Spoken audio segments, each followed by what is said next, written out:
দৰং ওদালগুৰিৰ সমীপৰ ২ নং বৈনাৰাত সুলভ মূল্যৰ চাউল বিতৰণত ব্যাপক খেলিমেলিৰ অভিযোগ। ৰাইজমেলৰ আয়োজন।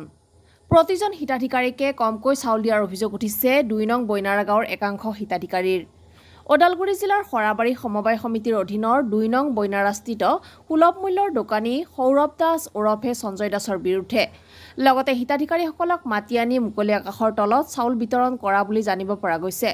উল্লেখ্য যে হাৰেংগাঁৱৰ সুলভ মূল্যৰ দোকানী কুমুদ দাসৰ নামত পঞ্জীয়ন থকা সুলভ মূল্যৰ দোকানখন পুত্ৰ সঞ্জয় ওৰফে সৌৰভ দাসে কেনেকৈ চলাব পালে বুলিও প্ৰশ্ন উত্থাপন কৰে। চাউল বিতৰণত খেলিমেলি কৰা দোকানী সৌৰভ দাসৰ ওপৰত বিহিত ব্যৱস্থা গ্ৰহণ কৰিবলৈ ঊৰ্ধ্বতন কৰ্তৃপক্ষক দাবী জনায়। ইফালে চাউল কমকৈ দিয়াৰ বাবে অঞ্চলটোৰ বৈনাৰা সত্ৰ প্ৰাংগণত এখনি সভা অনুষ্ঠিত কৰি হিতাধিকাৰীসকলৰ স্বাক্ষৰিত অভিযোগ বিভাগীয় কৰ্তৃপক্ষক প্ৰদান কৰিব বুলি হিতাধিকাৰীসকলে জানিব দিয়ে। খৈৰাবাৰীৰ পৰা দীপেন ডেকাৰ report, north east live today.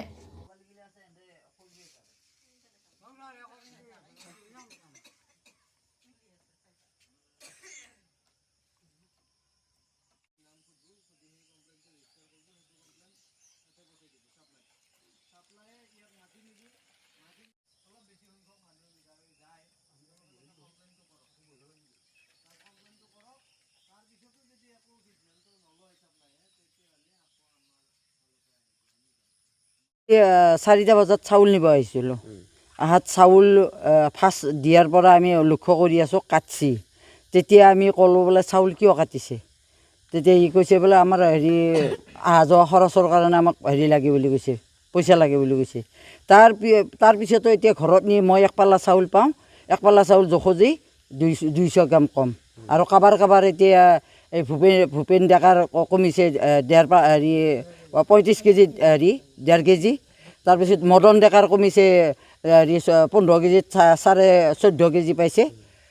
এনেকৈ আৰু বাকীবিলাকৰ জোখা মই গম পোৱা নাই, আমি এইকেইটা জুখি চাইছিলোঁ।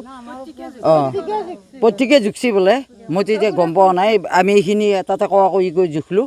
আৰু মনীন্দ্ৰ ডেকাৰ তাতে জুখছি বোলে ভূপেন ডেকাৰ কমছি বোলে, ভূপেন ডেকা নে উপেন ডেকা, তেওঁৰ কমছি বোলে 3 পাল্লাত 700 গ্ৰাম। আৰু মনীন্দ্ৰ ডেকাৰ কিমান কমা বুলি কৈছিল? 500 গ্ৰাম। জয়ন্ত ডেকাৰ 700 গ্ৰাম। আৰু এই প্ৰকাশ ডেকাৰ কিমান? 900 গ্ৰাম। 3 পাল্লাৰ এইখিনি কমছে। সিহে আমাক ধমকি দিছে চাউল কৰিব আহোঁতে। এই সৌৰভ দাস। সৌৰভে কৈছে মই এটা কাজিয়া কৰিব অহা নাই, মই নিজৰ কাম ক্ষতি কৰি আছোঁ, মই দৰমহা নাপাওঁ নহয়, মোৰ দেউতাহে কৰে, আমি কৰা নাই নহয়, মই ক'ৰ পৰা খাম, আৰু পঢ়া চাউলগিলা আপোনালোকে নিবনে, এনেকৈ কৈছে। চাউলটো এইটো জিৰণি কোঠাটোত দিছিল। জিৰণি কোঠা দোকান আছে, কিন্তু এতিয়া তাতে নিদিয়ে। যাবাৰ পৰা 2 কোটা হ'ল, 2 কোটা নিদিলে। আগৰবাৰো দিয়া নাই, এইবাৰো দিয়া নাই। এই বৈনাৰা সত্ৰ গাঁৱৰ দোকান, এই দোকানখন আপোনাৰ আজি তাহানিৰ পৰা কুমুদ দাস হ'ল আমাৰ তাৰমানে কি বুলি কয় এজেণ্ট।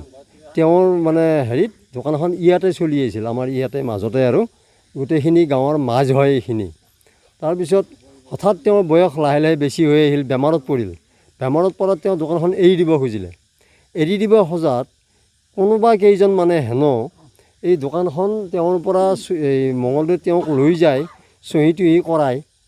কাক দিব লাগে দোকান ক'ব নোৱাৰোঁ, কাক দিব লাগে, কাক দিব দিছে ক'ব নোৱাৰোঁ। তেওঁ এৰি দিয়া বুলি পেলাই চহী কৰোৱা বুলি শুনিছোঁ তাৰমানে।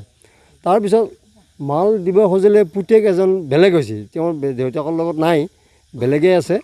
এই ল'ৰাজনে তাৰমানে সি আগতে দোকান একদিন এটা সময়ত ধ্বংস কৰিছিল এইখন দোকানে। বাপেকে তাক আলাগ কৰি দিছে। তাৰপিছত সি আকৌ দোকানখন তাৰমানে কাৰোবাৰ কেইজনমানৰ পৰি পেলাই সি দোকানখন লৈ এই চকত তাৰমানে চাউলটো দিয়াৰ ব্যৱস্থা কৰিব বিচাৰিছিল। তেতিয়া আমাৰ ইয়াৰে মানুহখিনি বহি পেলাই মিটিং কৰি পেলাই DDSৰ ওচৰত যাই পেলাই মঙলত যাই পেলাই পেটিশ্যন দিলে। পেটিশ্যন দিয়াৰ পিছত আৰু ক'লে যে আমি চাউল আনিব তাত নাযাওঁ, বৈনাৰাই হয়, আন্ধেৰিঘাট চকটো এইটো বৈনাৰাই হয়, এইও আন্ধেৰিঘাট, কিন্তু একমূৰীয়া হয়, গতিকে মাজতে আমাক চাউলটো দিব লাগে। এই বুলি কোৱাৰ পিছত তাৰপিছত তাতে কি আলোচনা হ'ল নাজানো, পিটিশ্যন দিলে আমাৰ ইয়াৰ পৰা ৰিপ্ৰেজেণ্টেটিভ কেইজনমান গৈছে। তাৰপিছত গৈ গোটেইখিনি কথা DDS লগত আলোচনা হৈছে আৰু তাৰপিছত ইয়াতে চাউল দিলে, এই 2 কটা হ'ল, যোৱাকালি দিলে আৰু আগতে একবাৰ দিলে। এই 2খিনি চাউল দিয়াৰ পিছত আগৰখিনিত কি হৈছে নাজানো, কিন্তু আজিতো যোৱাকালি চাউল দিয়াত হঠাতে গম পালোঁ, মই নাই চাউল দিয়াত নাই, গম পালোঁ যে চাউলটো কমি গৈছে, মানুহবিলাকে কম চাউল পাইছে। এতিয়া কম পোৱাৰ পিছত আজি আমাৰ এই সভাখন হৈছে, ৰাজহুৱা সভা হৈ পুনৰ আমি এই কমপ্লেইনটো লৈ পেলাই আৰু আগৰ পেটিশ্যনখনৰ কথাটো আমি কৈছোঁ কি যে হেৰি কৰিব লাগে, দোকানখন কাক দিয়ে কাক নিদিয়ে এইটো আমি নাজানো। গতিকে চাউলটো আমি ইয়াত পাব লাগে আৰু সেইটোৱে কথা। আৰু দ্বিতীয়তে সেই কথাটো উনুকিয়াই লগতে চাউল যে কম পাইছোঁ এই কথাটোৰ কাৰণে DDSক জনোৱাৰ কাৰণে আবেদন আমি আজিৰ পিছত প্ৰস্তুত কৰা হ'ব। ক্ষেত্ৰত আমাৰ যিটো চাউল দিয়ে, এই তেওঁ দেউতাকে তাৰমানে বয়সত তাৰমানে হেৰি হোৱাৰ কাৰণে তেওঁৰ পুতেকক খুৰাকক দিয়াৰ পিছত তেওঁ এখন দোকান আছে আমাৰ গাঁৱতে। সেই দোকানত তেওঁৰ মাল ভৰাবৰ বৰ্তমান অনা নাই, তেখেতে বেলেগত মাল দি আমাৰ এই ভিক্ষাৰী বুলি আমাৰ এই ইয়াত দিলা জিৰণি ঘৰত এই 2বাৰ। তাতে আমাৰ চাউল কমি গ'ল, চাউল প্ৰত্যেকৰ ঘৰৰ চাউল কমিছে। পাল্লা তাৰমানে প্ৰথম পাল্লাখন অনা নাই, প্ৰথমবাৰ দিওঁতে চাউল ঠিকেই আছিল, কিন্তু দ্বিতীয়বাৰ এইবাৰ দিওঁতে চাউলটো কমি গৈছিল। আমাৰ সেইটোৱে তাৰমানে অসুবিধা পালোঁ, আমি দোকান এখন স্থায়ীভাৱে দোকান ল'ব পৰা নাই। এইটো আমাৰ তাৰমানে বহুত দুখৰ বিষয়। এই হ'ল আমাৰ সত্ৰ, এই সত্ৰ আমাৰ এখন গাঁৱত, আমাৰ এখন সত্ৰ গাঁৱত বোলে তেওঁলোকে এটা কাম কৰিছিল, নন বিটিভিটি বুলি কৈছিল, বিটিটি বুলি কৈছিল। বিটিটি যিটো হয় আমাৰ এই কেন্দ্ৰ এখন, আমাৰ এই বন্দ্ৰ সত্ৰ, আমাৰ এই স্কুলখন, কলেজখন আছে, ভোট কেন্দ্ৰ আছে, এখানে তেওঁলোকে ফাঁকি মাৰি পেলাই আমাৰ ইয়াৰ পৰা তাৰমানে দোকানখন বেলেগে লৈ যাব খুজিছিল, চকত নিব খুজিছিল, আনাৰ চকত। কিন্তু আনাৰ চকটো আমাৰ বন্যাৰ নপৰে, পৰে আমাৰ